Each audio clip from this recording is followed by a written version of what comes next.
Halo, kamu lagi dengerin podcast resensi buku yang berkolaborasi dengan penerbit Haru, penerbit buku Asia yang ingin berbagi nilai hidup lewat buku yang mengangkat isu-isu yang bisa didiskusikan. Podcast resensi buku ini juga berkolaborasi dengan penerbit Baca, Sira Media, dan Goshen Suara Indonesia. Di episode ini, kamu akan dengerin resensi dari teman-teman yang berpartisipasi di kompetisi. Selamat mendengarkan! Hai, selamat datang di podcast gua. Lu jual, gua beli. Dengan gua, Ilya. Setelah beberapa bulan menghilang, akhirnya gua rilis episode baru yang khusus gua buat karena gua tertantang untuk coba meresensi buku yang gua baca setelah melihat postingan IG podcast resensi buku. Nah, di antara sekian banyak buku yang diterbitkan oleh penerbit Haru, gua milih untuk bikin resensi buku yang berjudul Manajemen Leha-Leha yang diterbitkan tahun 2020. Awalnya gua tertarik sama judul dan covernya. Terus setelah gua baca sinopsisnya, ternyata ini buku relate banget sama gua. Yang kalau mau liburan aja, rasanya bersalah banget sama kantor. Sampai sering jatah cuti tuh nggak diambil. Dan di akhir tahun, ya, hangus begitu aja. Buku ini adalah buku terjemahan yang ditulis oleh Nishida Masaki dan diterjemahkan oleh Linap. Nishida Masaki adalah seorang psikiater yang udah banyak menangani pasien dengan insomnia dan depresi. Ia juga banyak nulis makalah tentang fungsi otak dan teknik-teknik buat meningkatkan performa otak. Selain itu, dia juga pernah bekerja sebagai peneliti di Fakultas Kedokteran Universitas Harvard dan Stanford loh. Jadi, yang ini beneran orang pintar. Di halaman awal, gua baca kata pengantar dari Dr. Andreas Kurniawan SPKJ yang semakin meneguhkan bahwa buku ini layak dibaca oleh siapa aja. Terutama karena kita sekarang berada di dunia yang serba cepat, global, dengan segala aktivitas yang padat, sehingga seringkali waktu istirahat atau berlibur terabaikan. Buku yang terdiri dari 230 halaman ini dibagi dalam 5 bab. Bab pertama mengenai teknik beristirahat dengan telaten dan melonggarkan gaya hidup. Bab kedua mengenai teknik beristirahat dengan membuat tubuh santai. Bab ketiga, teknik meningkatkan performa otak dengan berlibur pintar.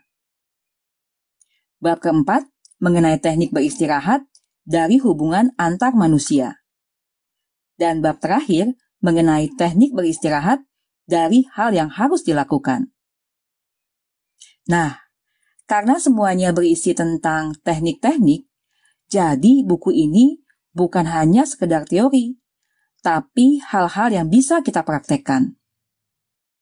Jadi, bersiaplah untuk bersama-sama mendefinisikan ulang tentang berleha-leha, bersiaplah untuk bersantai di level yang lebih tinggi, bukan hanya sekedar berlari dari kesibukan kita, melainkan bisa menjadi suatu perayaan atas apa yang sudah kita capai.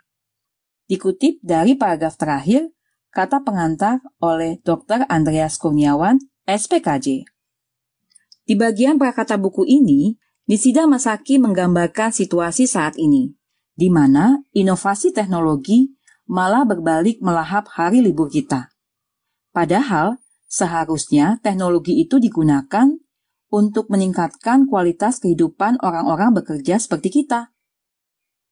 Ditambah lagi, pemakaian telepon pintar dan tablet membuat kita bisa menerima telepon dan email dimanapun kita berada. Sehingga hal ini membuat banyak orang sulit terlepas dari pekerjaan. Ada hal penting yang diingatkan oleh penulis, agar bisa bertahan pada zaman sekarang, kita harus menjaga kesehatan mental dan berharap tidak terjebak dalam komoditisasi. Hal yang sangat diperlukan untuk hal tersebut adalah istirahat. Setiap bab dari buku ini dibagi lagi ke dalam subbab untuk menjabarkan dengan spesifik hal-hal yang ingin disampaikan penulis, sehingga pembaca lebih mudah memahami isi buku ini, atau memilih bab mana yang lebih dulu ingin dibaca. Selain itu, di bagian akhir setiap subbab, penulis menyediakan satu halaman yang disebut ruang konsultasi, yang berisi pertanyaan-pertanyaan, saran, nasihat, atau rekomendasi penulis yang bertujuan untuk membantu pembaca menerapkan teknik-teknik beristirahat. Membaca buku ini membuat gue mengenal istilah-istilah baru. Seperti contohnya di bab pertama. Gue baru tahu bahwa ada istilah depresi akhir pekan. Tanpa disadari, kayaknya banyak deh orang yang mengalaminya. Ciri-cirinya antara lain, bisa bangun pagi pada hari biasa, tapi malah tidur sampai tengah hari ketika akhir pekan. Sedang libur akhir pekan, tapi malah tidak gembira. Lalu, tidak bisa tidak memikirkan pekerjaan pada hari libur. Menurut Nishida Masaki, membuat pikiran rileks adalah hal penting untuk menghindari depresi akhir pekan. Jadi, mulailah dengan membuat rencana kegiatan yang bisa membuat rileks. Masih di bab pertama, Nishida Masaki menuliskan bahwa ia banyak menerima pertanyaan dalam sesi konsultasi tentang bagaimana sebaiknya menikmati hari libur.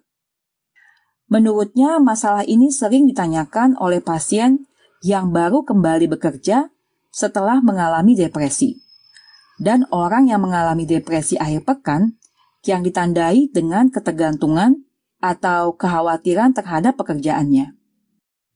Selanjutnya, masih di bab yang sama, Nishida Masaki memaparkan beberapa hal untuk mengatasi depresi akhir pekan. Antara lain, menjadwalkan 5 menit pada hari kerja untuk hal yang disukai. Merencanakan waktu bolos dari pekerjaan, lalu menantikan hal yang menyenangkan. Di bab kedua yang dimulai dari halaman 76, Nishida Masaki menuliskan gejala-gejala fisik yang perlu dikenali sebagai tanda bahwa seseorang kurang beristirahat, seperti mengantuk, lesu, dan capek. Di bab ini, pembaca bisa coba menerapkan beberapa teknik beristirahat dengan membuat tubuh santai. Waktu tidur yang cukup dan berkualitas menjadi hal yang sangat penting karena ternyata banyak orang yang mengalami sindrom kurang tidur. Melakukan olahraga yang menyenangkan selain lari dan berjalan, segera pijat begitu merasa lelah, meditasi selama 5 menit, adalah beberapa saran yang dikemukakan oleh penulis. Kemudian, gua baca di bab ketiga tentang pentingnya beristirahat untuk meningkatkan dan memelihara daya ingat. Nishida Masaki menuliskan pentingnya merihari, yaitu keseimbangan antara bekerja dan beristirahat, yang berdampak pada otak dan tubuh sehingga dapat meningkatkan efisiensi ingatan dan melancarkan pekerjaan. Di bab ini juga gua baca pentingnya mendengarkan suara hati dan tubuh kita sehingga tidak memaksakan diri saat merasa lelah atau mengantuk. Di bab keempat, gua pelajari beberapa hal penting yang perlu dilakukan untuk menerapkan teknik beristirahat dari hubungan antar manusia. Pastinya kita pernah merasa lelah menghadapi orang lain, baik orang yang tidak kita kenal ataupun orang yang tidak kita sukai. Nishida Masaki menyarankan, menyendirilah di tempat yang bisa membuatmu beristirahat dari hubungan antar manusia. Selanjutnya di bab terakhir, Nishida Masaki mengajak pembaca bukunya untuk menyadari bahwa hal yang benar-benar harus dilakukan tidak banyak. Jangan-jangan kita malah terjebak dalam kesibukan tiada akhir meski sudah bekerja keras dan kerja lembur setiap hari sampai larut malam. Dalam hal ini, sangat perlu untuk memahami urgensi dari suatu tugas atau pekerjaan. Di bab ini juga bisa dibaca bahwa mendelegasikan pekerjaan pada rekan kerja pada saat cuti bukanlah kesalahan atau dosa. Sesekali, andalkanlah teman dan berliburlah dengan pintar. Menurut gue, kelebihan buku ini adalah ditulis oleh seorang praktisi yang ahli di bidangnya dan dijabarkan secara baik dalam bab dan subbab dengan menggunakan informasi dan contoh yang terjadi di tengah masyarakat Jepang yang dikenal sebagai masyarakat yang suka bekerja.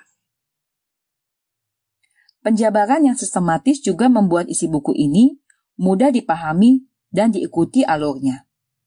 Ditambah dengan rubrik break time di akhir bab menuju bab selanjutnya, yang berisi cerita atau sharing pengalaman penulis. Secara fisik, bukunya ringan, dengan kualitas kertas yang baik dan cover berwarna-warni dengan gambar seseorang yang sedang berada di pinggir pantai. Sedangkan kekurangannya, gua tidak menemukan hal yang spesifik sih. Jadi kesimpulan gua, buku manajemen leha-leha ini perlu dibaca supaya kita bisa mengatur waktu dengan baik dan seimbang antara istirahat dan bekerja. Mempelajari seni beristirahat atau berlibur supaya terhindar dari stres dan mengenali signal atau tanda dari tubuh ketika terasa lelah dan perlu istirahat. Yang pasti, buku ini bermanfaat banget buat gue, supaya tidak lagi merasa bersalah saat libur. Oke deh, segitu dulu review gue untuk buku manajemen leha-leha. Semoga bermanfaat dan memberikan insight buat elu yang mau beli bukunya. Terima kasih sudah mendengarkan podcast ini. Lu jual, gua beli. Siapa takut? See you on the next episode.